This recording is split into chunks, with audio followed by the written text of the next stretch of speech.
Today we're looking at 15 mind-blowing facts about money that will make you rethink everything you know about your bank account. Let's dive in. Fact 1. The original creator of Monopoly didn't design it to celebrate getting rich.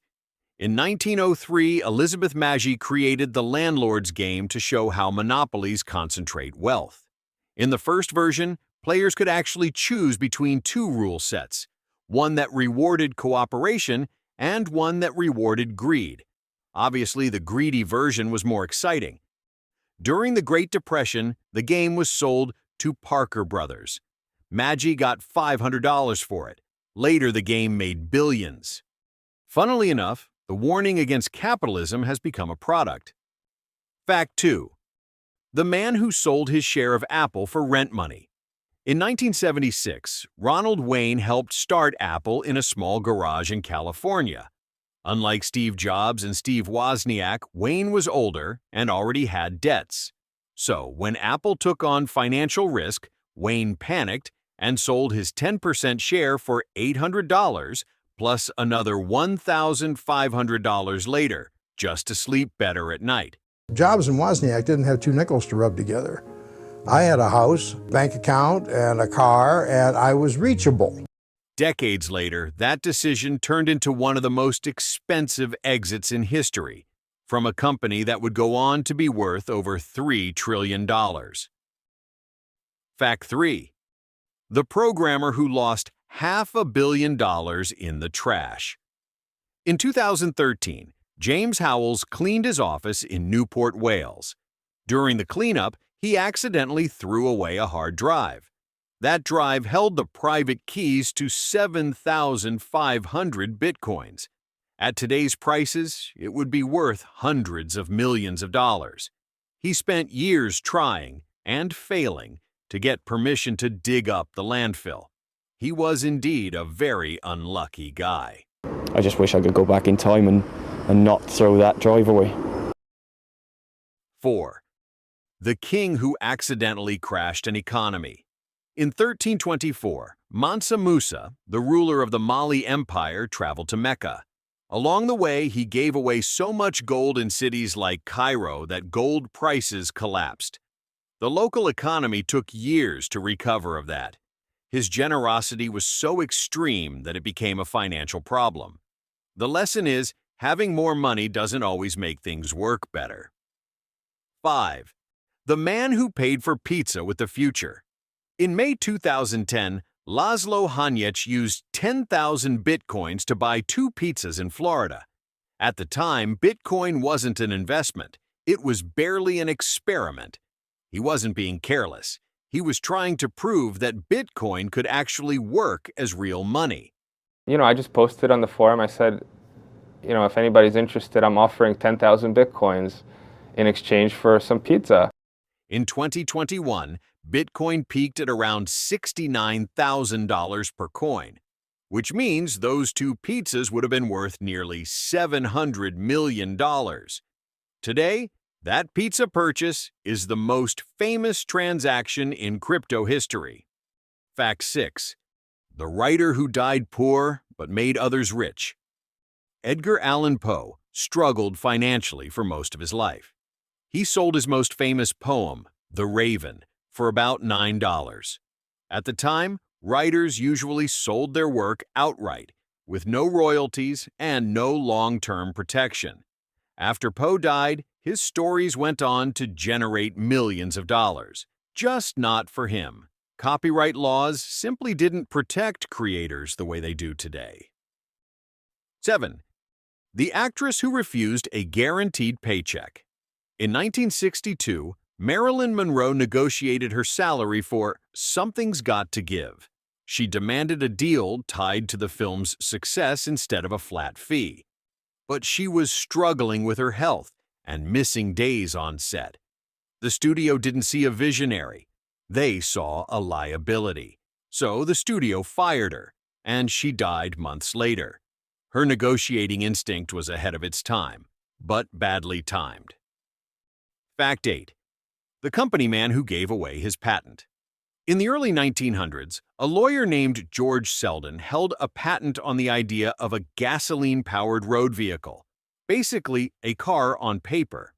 He didn't build cars himself. Instead, he licensed the patent to early automakers. Over the years, those licensing fees added up. Historians estimate he earned the equivalent of roughly $3 to $6 million in today's money. Meanwhile, people like Henry Ford were building real cars and massive empires. So Selden did make money, but not the kind that changes history. 9. The day trading boom that made taxi drivers investors. In the late 1990s, the internet boom turned the stock market into a national obsession. Online trading platforms made it easy for ordinary Americans to buy and sell .com stocks from home. People quit their jobs to trade full-time. Taxi drivers gave stock tips. Everyone believed tech companies would only go up. I started out with 3,000, and currently I'm up to 500,000. Is this your version of the American dream? All my friends tell me so I would say yes. Then, in 2000, the dot-com bubble burst.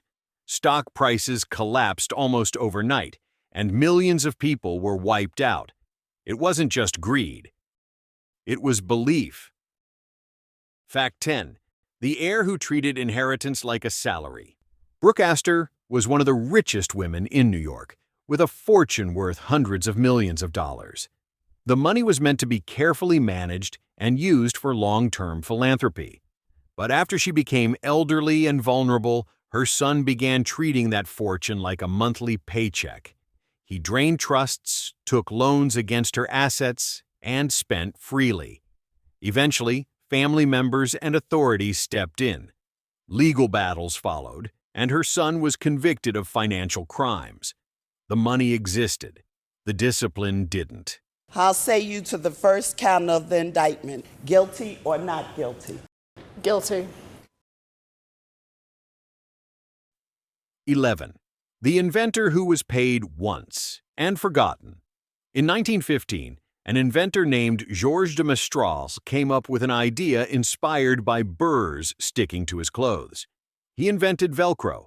At the time, manufacturers weren't interested, and he needed money to keep going. So instead of holding out for royalties, he sold the rights cheaply. Decades later, Velcro was everywhere: clothing, NASA missions, airplanes, medical gear. The product generated hundreds of millions of dollars. De Mestral wasn't foolish. He just needed cash before the world was ready. 12. The man who printed the world's biggest banknote. In the late 2000s, Zimbabwe went through one of the worst cases of hyperinflation in modern history. Prices were doubling in days, sometimes hours. As governor of the central bank, Gideon Gono kept authorizing larger and larger banknotes just to keep transactions moving. Eventually, the government printed a $100 trillion bill. But by the time it was in circulation, it couldn't buy basic groceries. The value disappeared almost instantly. Money stopped functioning as money. It was paper again.